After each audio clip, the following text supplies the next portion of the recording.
सांस की तकलीफ, घरघराहट, थकान और कमजोरी, वजन कम होना, सीने में तकलीफ, खांसी में खून आना, ये सब फेफड़े में खराबी होने के संकेत हैं। चेतावनी के संकेतों को नज़रअंदाज न करें। आपके फेफड़ों को तुरंत मदद की ज़रूरत हो सकती है।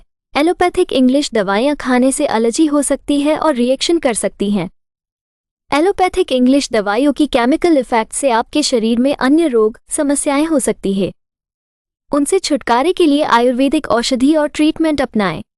एलोपैथिक इंग्लिश दवाइयों में लाखों रुपए खर्च करने के बजाय आप अपने बजट में आयुर्वेदिक ट्रीटमेंट अपनाएं। स्त्री पुरुष के शरीर में किसी भी प्रकार के रोग के सारवार के लिए आयुर्वेदिक ट्रीटमेंट और औषधि अपनाएं। किसी भी प्रकार के ऑपरेशन के बिना आयुर्वेदिक इलाज के लिए हमारे निष्णात डॉक्टरों की सलाह और मार्गदर्शन लें।